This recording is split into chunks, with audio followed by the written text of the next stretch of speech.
যখন পৃথিবী ভয়ে, সন্দেহে আর অনিশ্চয়তায় আচ্ছন্ন, যখন নেতা আর অনুসারীর মধ্যে সীমারেখা মুছে যায়, তখন প্রাচীন ভারতীয় জ্ঞান আবার নতুন করে ফিক্সড করে বলে, কর্মই ধর্ম।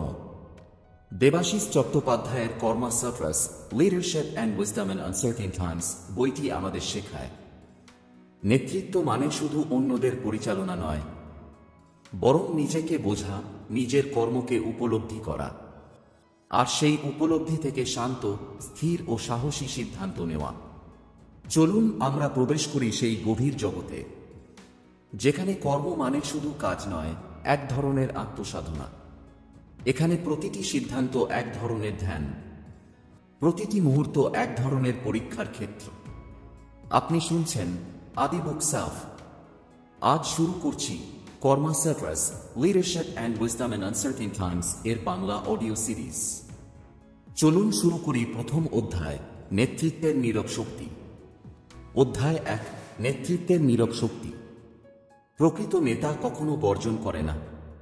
তিনি নীরব, কারণ তাঁর শক্তি আসে ভিতর থেকে। যিনি নিজের মনের ভেতরের ভয়, আকাঙ্ক্ষা আর অনিশ্চয়তাকে জয় করতে পারেন, তিনি অন্যদের জন্য আলোর দিশা হয়ে ওঠেন। দেবাশিস চট্টোপাধ্যায়ের মতে, নেতৃত্ব কোনো পজিশন নয়, এটা এক ধরনের অবস্থান, যেখানে ব্যক্তি নিজের কর্মের মাধ্যমে উদাহরণ তৈরি করেন। যখন পরিস্থিতি জটিল, যখন দিক অনিশ্চিত, তখনই বোঝা যায় আসল নেতাকে। একজন প্রকৃত নেতা স্থির থাকে। তিনি বাহিরের বিশৃঙ্খলাকে প্রভাবিত হতে দেন না, নিজের ভেতরের শান্তিকে। তিনি জানেন, কর্ম কখনো বৃথা যায় না যদি তা সৎ উদ্দেশ্যে করা হয়। এই নীরব শক্তি আসে ধ্যান থেকে, সচেতনতা থেকে, যেখানে প্রতিটি কাজ হয়ে ওঠে এক একটি সূত্র, যা জীবনের বৃহত্তর ছবিতে যুক্ত হয়। আপনি যদি জানতে চান কিভাবে ভারতীয় দর্শন নেতৃত্বের অনিশ্চয় সময়েও পথ দেখায়, তবে এই বইয়ের প্রতিটি অধ্যায় আপনার কাছে এক একটি আলোকবিন্দু হবে। আমাদের চ্যানেল আদি বুক সেলফ সাবস্ক্রাইব করে রাখুন, কারণ পরবর্তী অধ্যায়গুলোয় আমরা জানব কিভাবে কর্মকে যোগে রূপান্তরিত করা যায় এবং কিভাবে অনিশ্চয় সময়েও স্থির, জাগ্রত ও জ্ঞানী থাকা যায়। অধ্যায় 2, কর্মের দর্শন ও নেতৃত্বের ভারসাম্য।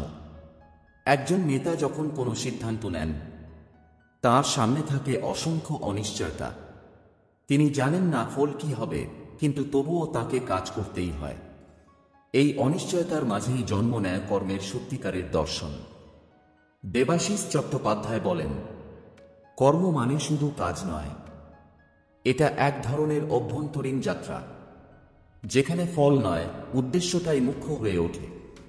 একজন প্রকৃত নেতা জানেন, তিনি সবকিছু নিয়ন্ত্রণ করতে পারবেন না, কিন্তু তিনি তাঁর কর্মকে নিয়ন্ত্রণ করতে পারেন। তাঁর দায়িত্ব হল সঠিক সিদ্ধান্ত নেওয়া, সত্যের পথে অটল থাকা, আর নিজের কাজের প্রতি সম্পূর্ণ সত্তা রাখা। যখন কোনো নেতা নিজের কর্তব্যকে সম্পূর্ণ মনোযোগে করেন, তখন তার কাজের মধ্যেই দেখা যায় এক ধরনের নীরব শক্তি। এই শক্তি তাকে স্থির রাখে যখন চারপাশে সবাই দিশেহারা হয়ে পড়ে। ভারসাম্য মানে শুধু সময় ব্যবস্থাপনা নয়, এটা এক ধরনের মানসিক স্থিতি, যেখানে চিন্তা, অনুভূতি আর কর্ম, এই তিনটি একে অপরের সঙ্গে সুরে বাঁধা থাকে। দেবাশিস চট্টোপাধ্যায়ের কথায়, leadership is not about doing more, it's about being more. অর্থাৎ নেতৃত্বের মূলে আছে অস্তিত্বের মান। না যে কত কাজ করলাম, বরং কেমনভাবে করলাম তাই আসল। যখন নেতা নিজের মধ্যে এই দর্শনকে ধারণ করেন, তখন তার নেতৃত্ব এক ধরনের ধ্যান হয়ে যায়। তার প্রতিটি সিদ্ধান্ত হয়ে ওঠে এক একটি কর্মসূত্র, যেখানে যুক্ত থাকে সচেতনতা, সহানুভূতি এবং স্থিরতা। এই ভারসাম্যই একজন নেতাকে শুধু সফল করে না, তাকে করে তোলে প্রজ্ঞাময়, যিনি নিজের কর্মের মাধ্যমে অন্যদের জীবনেও আলো জ্বালাতে পারেন। অধ্যায় 3, নেতৃত্বে সচেতনতার শক্তি। একজন নেতা কেবল তাঁর পরিকল্পনা বা কৌশল দিয়ে নয়, তাঁর সচেতনতার গভীরতা দিয়েই অন্যদের অনুপ্রাণিত করেন। সচেতনতা মানে হল নিজের ভাবনা, অনুভূতি ও পরিবেশ সম্পর্কে সম্পূর্ণ জেগে থাকা।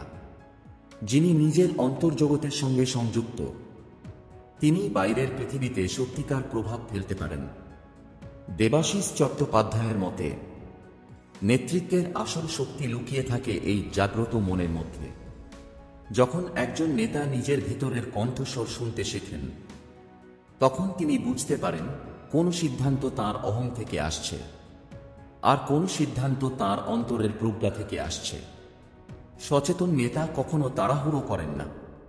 তিনি পরিস্থিতিকে পর্যবেক্ষণ করেন, মানুষকে বোঝার চেষ্টা করেন, আর তারপর এমন এক সিদ্ধান্ত নেন যা শুধু মস্তিষ্ক নয়, হৃদয় থেকেও আসে। সচেতনতা তাকে শেখায় ধৈর্য, যা নেতার অন্যতম বৃহৎ গুণ। কারণ সচেতন নেতা জানেন প্রতিটি মুহূর্তের মধ্যে উত্তর লুকিয়ে আছে, শুধু স্থির থেকে সেটাকে অনুভব করতে হয়। যিনি সচেতন তিনি নিজের সীমাবদ্ধতাকেও চিনতে পারেন। তিনি জানেন কোথায় তার অহং কথা বলছে আর কোথায় তার অন্তর বলছে এটা সঠিক। এই উপলব্ধি তাকে করে তোলে একজন বাস্তব, বিনয়ী ও প্রজ্ঞাময় নেতা। দেবাশিস চট্টোপাধ্যায় বলেন, Awareness transforms leadership from rage into response. অর্থাৎ সচেতনতা নেতাকে প্রতিক্রিয়াশীল নয়, প্রতিউত্তরমূলক করে তোলে। সে প্রতিক্রিয়া নয়, বরং গভীর উপলব্ধি থেকে কাজ করে। যখন একজন নেতা নিজের মনের গভীর স্তরে শান্তি খুঁজে পান, তখন তার উপস্থিতি হয়ে ওঠে এক ধরনের শক্তি। তার চারপাশের মানুষ তার কাছ থেকে শেখে স্থিরতা, স্পষ্টতা আর বিশ্বাস। এইভাবেই সচেতনতা নেতৃত্বকে নতুন এক উচ্চতায় নিয়ে যায়, যেখানে কর্তৃত্বের জায়গায় আসে সহযোগিতা আর ভয়ের জায়গায় আসে প্রজ্ঞার আলো। অধ্যায় 4, কর্মযোগের পথে নেতৃত্ব। নেতৃত্ব তখনই পূর্ণতা পায় যখন কাজ শুধুমাত্র লক্ষ্য অর্জনের উপায় নয়, বরং আত্মোন্নতির এক পথ হয়ে ওঠে। এই পথই হল কর্মযোগ, যেখানে কাজ মানে সাধনা আর প্রতিটি সিদ্ধান্ত এক ধরনের আধ্যাত্মিক অনুশীলন। দেবাশিস চট্টোপাধ্যায় বলেন, নেতৃত্বের আসল শক্তি শুরু হয় তখন যখন একজন নেতা নিজের কর্মকে যোগ হিসেবে দেখতে শেখেন, অর্থাৎ কাজের মাধ্যমে নিজের সঙ্গে, অন্যের সঙ্গে আর এক বৃহত্তর চেতনার সঙ্গে সংযোগ স্থাপন করা। একজন কর্মযোগী নেতা ফলের চিন্তা করেন না, তিনি কাজের মধ্যে সম্পূর্ণ নিমগ্ন থাকেন। তিনি জানেন ফল কখনো তার হাতে নেই, কিন্তু কর্মের গুণমান সম্পূর্ণ তার দায়িত্ব। এই উপলব্ধি তাকে ভয় ও উদ্বেগ থেকে মুক্ত করে। যখন নেতা ফলের চিন্তা থেকে মুক্ত, তখন তার সিদ্ধান্ত আসে স্পষ্টতা থেকে, অহং নয়, সচেতনতা থেকে। তখন তিনি নিজের দলের মধ্যে সেই শান্তি ও স্পষ্টতার আলো ছড়িয়ে দেন। কর্মযোগ শেখায় কাজ আর ধ্যান একে অপরের পরিপূরক।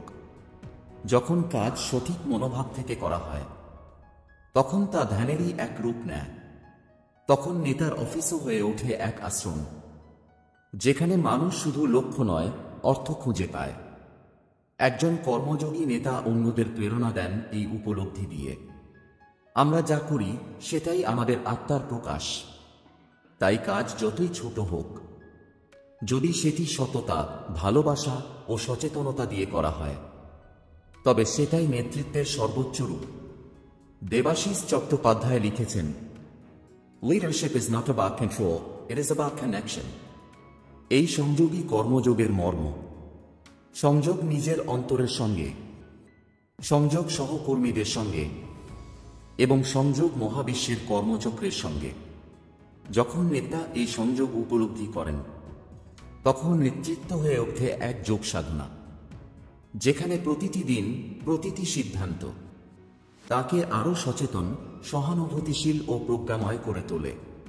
এটাই কর্মযোগের পথে নেতৃত্ব, যেখানে নেতৃত্ব আর আধ্যাত্মিকতা আলাদা নয়, বরং একে অপরের মধ্যে মিশে গিয়ে সৃষ্টি করে এক গভীর সামঞ্জস্য।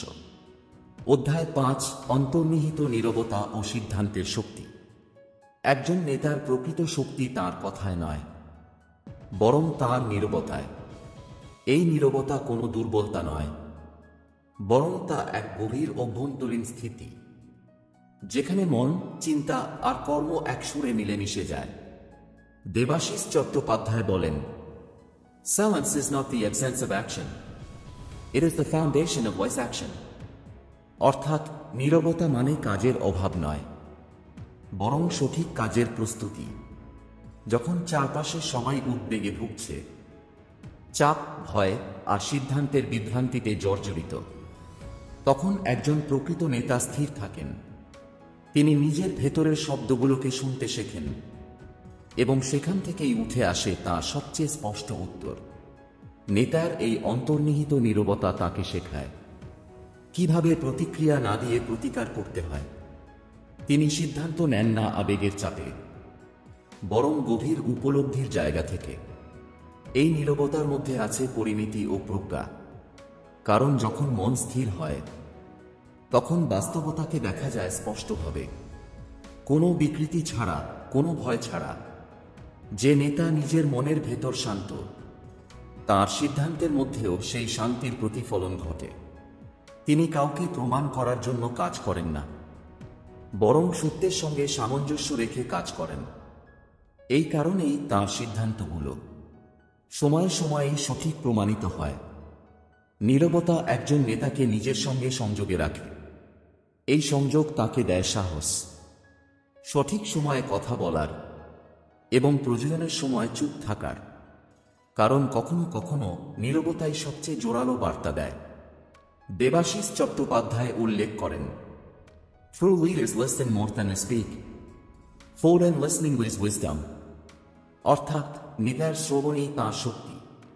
যিনি শুনতে জানেন তিনি বোঝেন, যিনি বোঝেন তিনি পথ দেখান।